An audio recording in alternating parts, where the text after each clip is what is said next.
قورسە کەجەکە جەخت دەکاتەوە پادی تەفگەری ئازادی و پارتی بەرەی تێکۆشانی دیموکراتیک بە گوێرەی دەستوری هەمیشەی عێراق دامەزرابوون و لە چوارچێوەی دەستوری هەمیشەییدا کاری سیاسیان کردووە جگە لە پەسەندکردنی ئەندێشەکانی ڕێبەراپۆ و سێ پارتە هیچ پەیوەندێکی ڕێکخراوەیان بە بزوتنەوەکەمانەوە نییە.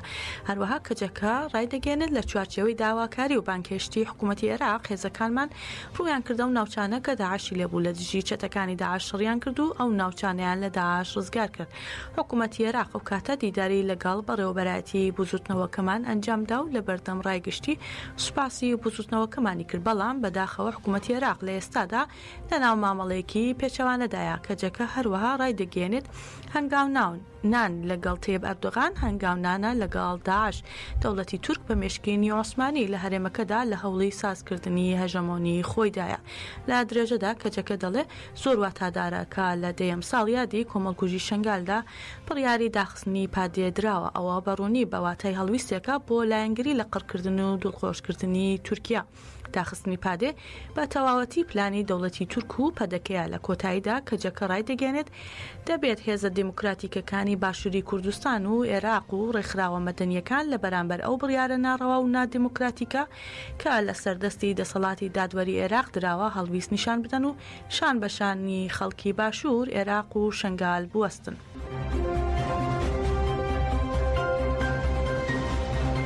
دۆران کاڵکان ڕایگەیان 15 ئاب یەکەم جارە لە مێژووی کوردستان شەڕێکی 40 ساڵە ڕوو بدات.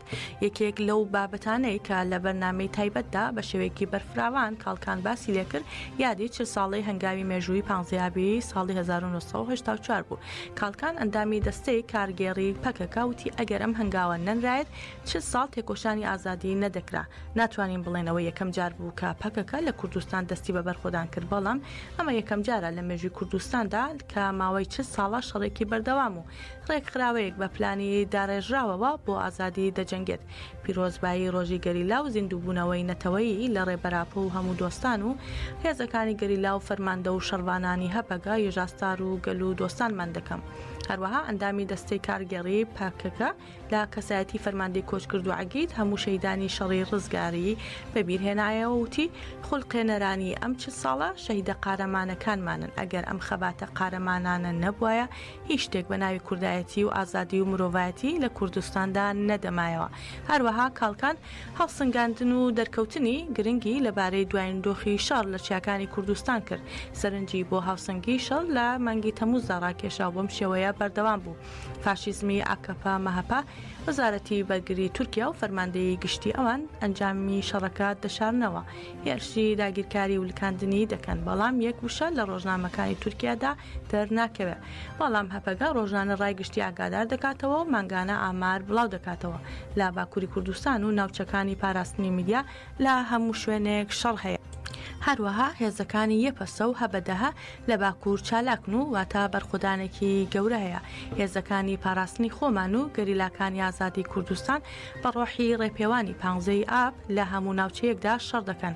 هەروەها ئەندامی دەستەی کارگێڕی پەکەکە سەبارەت بە دوورخستنەوەی چەتە و پاسەوان لە ناوچەکانی پاراستنی میدیا دەڵێت ئێمە لە ئەیلولی 2002 ڕامەنگەیان ناوچەی پاراستنی میدیا ناوچەی ئازاد و پارێزراون. هەر کەسێک هێرش بکات شەڕیان بەرامبەر ڕادەگەێنین. پێویستە هەمووان بزانن و کەس نەڵێت نەمان بیستووە. هەر کەسێک بێت هەر دەسەڵاتێک بچێتە ناو ئەو ناوچانەوە و هەوڵی داگیرکردنی بدات شەڕیان لەگەڵ دەکرێت. ناوەندی ڕاگەاندن و چاپەمەنی هێزەکانی پاراستنی گەل هەپەگا ڕاگەاندراوێکی لەبارەی چالاکیەکانی کەریلاکانی ئازادی لە دژی سوپای داگیرکەری تورک و هێرشەکانی ئەو دەوڵەتە داگیرکەرە بڵاو کردەوە. لە ڕاگەاندراوەکەی هەپەگا ئاماژە بەوە دراوە لە چالاکیەکانی سڵاوکردنی قەڵەمبازی 15 ئاب گەریلاکانی هەپەگە و هێژاستار 12 چالاکیان لە دژی سوپای داگیرکەری تورک لە گۆڕەپانەکانی بەرخۆدانی گردی ئامێدی گردی جوودی و بەهار لە دژی سوپای داگیرکەری تورک ئەنجام داوە. بە پێی ڕاگەیاندراوەکەی هەپەگا لە یەکێک لە چالاکیەکاندا گەریلاکانی ئازادی ئێوارەی 6 ئاب لە ناوچەی بەرخۆدانی گردی بەهار لە زاب کاتێک داگیرکەران دەیانویست ناوچەکە داگیر بکەن لە دوو قۆڵەوە گورزیان لە داگیرکەران وەشان و تەقینەوەیەک ڕوویدا. هێزەکانی گەریلا بەردەوام بوون لە گورز لێدان بەهۆیەوە 14 داگیرکەر سزادران و یەکێکیان فەرماندەیە و 5 دیکەش بریندار کران. هەروەها هەپەگا ڕاگەیاندووە هەر لەو چالاکیانەدا 3 کامیرای چاودێڕی لە ناوبراو داگیرکەران ناچار بە پاشەکشەکران. ناوەندی ڕاگەاندنی هەبەگە بەم شێوەیە زانیاری لەسەر هێرشە داگیرکاریەکانی دەوڵەتی تورکی خستوەتە ڕوو. لا 5 و 6 ئەم مانگە دەوڵەتی داگیرکەری تورک 6 جار توێلەکانی گەریلای لە گردی FM لە زاپ و بە چەکی کیمیایی قەدەغە کراوە و بردومان کردووە. هەروەها ناوچەکانی بەرخۆدانی خواکۆر، گارە، زاپ و مەتینا بە گشتی 32 جار با فڕۆکەی جەنگی بردومان کراون.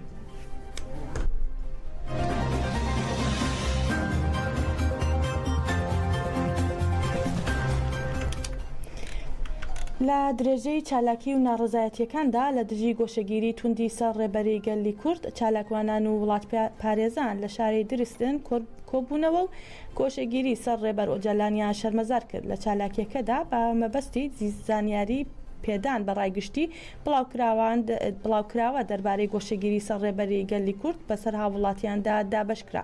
چالاکیەکە بۆ ماوەیەکی درێژ بە چالاکی دانیشتن بەردەوام بوو. دواتریش بە موسیقا و هەڵپەرکێ کۆتایی پێهات.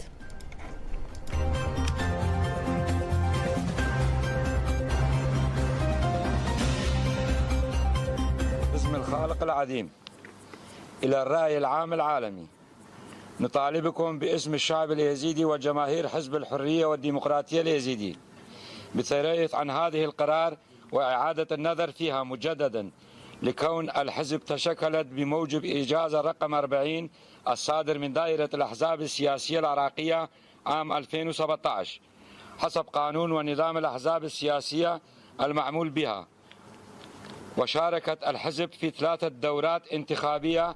بەڕێوەبەرایەتی پادێ لە کنگرێکی ڕۆژنامەنووسیدا داوای پێداچوونەوە بە بڕیاری داخستنی حزبەکانی کردو ڕایگەیان حزبەکان بەپێی یاساکانی عێراق دامەزراوە و کاری کردووە. پێویستە ئەنجومەنی دادوەری پێداچوونەوە بەم بڕیارەدا بکات. دەشڵێن لە هەموو شوێنە پەیوەندیدارەکان تانە لە بڕیارەکە دەدەین و بەڵگەی پێویست دەخەینە ڕوو. إلى الرأي العام العالمي نطالبكم باسم الشعب اليزيدي وجماهير حزب الحرية والديمقراطية اليزيدي بالتريث عن هذه القرار وإعادة النظر فيها مجددا. سەرچاوەیەکی ئاگادار لە ئەنجومەنی باڵای دادوەری عێراقەوە ڕایگەیان تا ئەم ساتە ئەنجومەنەکە ڕازی نییە یاسای باری کەسی هەموار بکاتەوە. دەشڵێت لەبەر ئەوەی هەموارە نوێەکە ڕێگا بە هاوسەرگیری لە دەرەوەی دادگا دەدات. ئەم بابەتە لەلایەن دەسەڵاتی دادوەریەوە ڕەت دەکرێتەوە. سەرچاوەکە باسی لەوەش کردووە ڕەنگە بەهۆی نەناردنی یاساکەوە لەلایەن پەرلەمانەوە هاڵۆزی دروست ببێت لە نێوان پەرلەمانی عێراق و ئەنجومەنی باڵای دادوەریدا. ئەمە لە کاتێکدایە هەل لامڕۆدا بەشێک لە ژنانی تۆڕی 1970 لەگەڵ فایق زێدان سەرۆکی ئەنجومەنی باڵای دادوەری عێراق کۆبوونەوە بە مەبەستی ڕێگریکردن لە تێپەڕاندنی ئەو یاسایە لە پەرلەمانی عێراقدا. جێ ئاماژەیە هێزە شیعەکانی پەرلەمانی عێراق هەموارێکیان بۆ یاسای باری کەسی پێشکەش کردووە کە مافەی دایانیکردن لە دایک دەسێنێتەوە.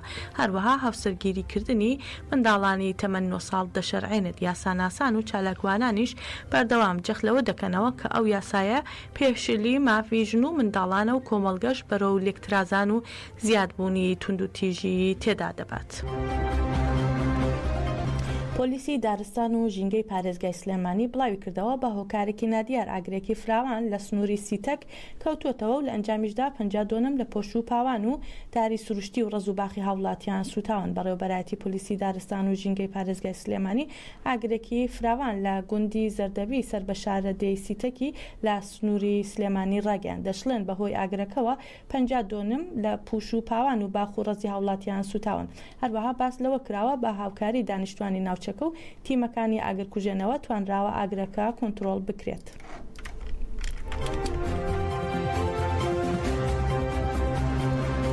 دوای هێرشی گروپێکی سەر بە حکوومەتی سووریا بۆ سەر دەیرەزور و گیان لە دەستدانی دوو هاونیشتمانی مەدەنی لە سەرانسەری ئەو پارێزگایە قەدەغەی هاتوچوو ڕاگەیاندرا. بە گوێرەی ڕاگەیاندراوێکی هێزەکانی سووریای دموکراتیک هەسەدا نزیکەی 500 چەکداری گروپەکانی سەر بە حکوومەتی سووریا ئەوەی پێیان دەکوترێت سەر بە ئێران لە ڕووباری فرات پەڕیونەتەوە و چوونەتە ناوچەکانی ژێر کۆنتڕۆڵی هێزەکانی هەسەدە و چەند گوندێکی ناوچەکە ڕوونیشکراوەتەوە. بەهۆیەوە شەڕێکی سەخت ڕوویداوە، بەڵام هێزەکانی هەسەدا هێرشەکەیان بەرپەرچداوەتەوە. هەر بە گوێرەی ڕاگەیاندراوەکە لە هێرشەکەدا 2 هاونیشتمانی سیڤیل گیان لە دەستداوە و 5 هاونیشتمانی دیکەش بریندار بوون. هاوکات چەکدارەکان چوونەتا ژمارەیەک گوندی پارێزگای دەیروزور کە نزیکن لە کێڵگەی گازی کۆنیکۆ و کێڵگەی نەوتی عومەر کە هێزەکانی ئەمریکا لەو 2 کێڵگەیەدا بنکەی سەربازیاندا هەیە. ڕۆژنامەیەکی رووسی بابەتێکی لەسەر ڕووداوی تێرۆرکردنی ئیسماعیل هەنیە لە تاران بڵاو کردووەتەوە و باسی لەوە کردووە ئێران بە دوای ئەو سیخۆڕانەدا دەگەڕێت کە یارمەتی موسادیان داوە بۆ لە ناوبردننی فواد شکر فەرماندەی سەربازی حیزب الله و ئیسماعیل هەنیە بەرپرسی مەکتەبی سیاسی بزوتنەوەی حەماس. ڕۆژنامەکە دەڵێت قەیرانی بێمتمانەی لە ناو دەستگا ئەمنیەکانی ئێراندا سەری هەڵداوە بە شێوەیەک بە گوێرەی ڕۆژنامەی تەلەگرافی بریتانی گروپە کاریگەرەکانی ناو سوپای پاسدارانی ئێران هەڵدەدەن بەرپرسیارەتی کوشتنی هەنیە بخەنە سەر یەکتر. بە پێی سەرچاوەکان پامەبەستی لە ناوبردننی هەنیە بە دیاریکراوی موساد کۆمەڵەیە کارمەندی سوپای پاسدارانی ئێرانی بەکرێگرتووە. کامێرای چاودێری کە ڕۆژنامەکە ئاماژەی بە تۆمارەکانیان کردووە لایەنی کەم 3 بریکاریان نیشان داوە کە لەلایەن ئیسرائیلەوە لە سوپای پاسدارانی ئێران بەکرێگیراون. ئەوان بەشێک بوون لە یەکەیەکی تایبەت بە دابینکردنی ئەمنیەت بۆ بەرپرسانی باڵا کە توانیان تەقەمەنی لە چەند ژوورێکی ئەو کۆمەڵگەیە دابنێن کە بەرپرسی مەکتەبی سیاسی حەماس لێی نیشتەجێ بوو. ڕۆژنامەی تەلگراف ڕوونیشی کردووەتەوە دوای دانانی ئەو ئامێرانە بریکارەکان ئێرانیان بەجێهێشت و لە دەرەوە بۆمبەکەیان تەقاندووەتەوە. مێری گارلاند وەزیری دادی ئەمریکا لە بەیاننامەیەکدا ڕێگەیاندووە هاوڵاتیەکی پاکستانی کە پەیوەندی بە ئێرانەوە هەیە بە ناوی ئاسیف میرچاند دەستگیر کراوە و تۆمەتبارە بە هەوڵدان بۆ کوشتنی ڕێکخراوەکان. ئامانجەکەشی سەرکردە باڵەکان و بەرپرسانەی حکوومەت بووە. ئاماژە بەوش کراوە میرچاند ڕۆژی 12 تەمموز لە کاتێکدا خەریک و ئەمریکا بەجێبهێڵە لەلایەن FBI-ەوە دەستگیر کراوە. گوتوشێتی تۆمەتبارەکە پەیوەندیەکی نزیکی لەگەڵ ئێرانەوە هەیە چونکە هاوسەر و منداڵەکانی لە تاران نیشتەجێن. لە کاتوی سەرۆکایەتی دۆناڵد ترامپ لە 3 کانونی دووەمی ساڵی 2020 قاسم سولەیمانی فەرماندەی فەیلقی قودسی سوپای قودسی ئێران لە هێرشێکی درۆنی ئەمریکا لە بەغدادا کوژراوە.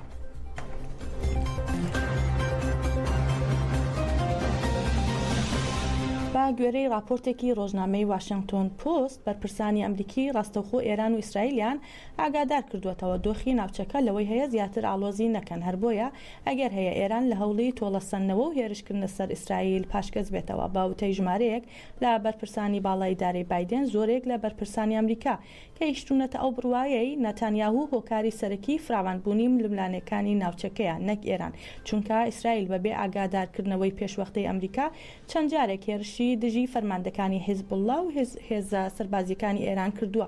ئەمەش خودی جۆ بایدن و بەرپرسانی ئیدارەکەی تووڕە و نیگەران کردووە. هەروەها بەرپرسێکی ئیسرائیل ئاشکرای کردووە لە دوای کوژرانی ئیسماعیل هەنیەوە هیچ پەیوەندیەکی تەلەفۆنی لە نێوان بایدن و نەتانیاهو نەبوو. ئەمەش نیشانەی گرژی و سستبوونی پەیوەندیەکانە. لەگەڵ ئەوەشدا هیچ ئاماژەیەک نییە ئاخۆ بایدن هیچ بڕیارێک بۆ سنووردارکردنی ڕەفتارەکانی نەتانیاهو دەدات یان نا.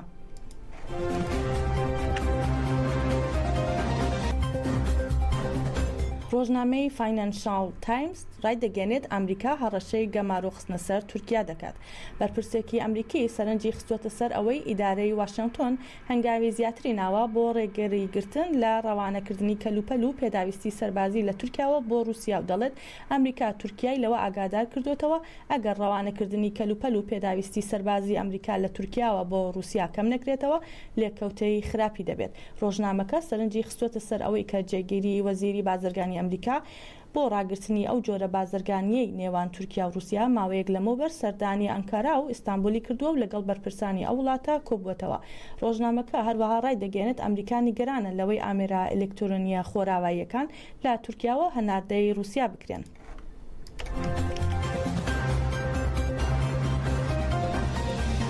با گوێرەی هەواڵێکی ئاژانسی BBC ئەمڕۆ دوای چارەکە سەدەیەک لە پەرلەمانی وێلز مۆرگان وەک یەکەم ژن پۆستی سەرۆکی حکوومەتی وێلزی پێدرا و سوێندی یاسایی خوارد دوای ئەوەی فانگینسک لە پاش 140 ڕۆژ لە بەرگرتنی ئەو پۆستە بەهۆی کێشەی سیاسیەوە دەستی لە کارکێشایەوە.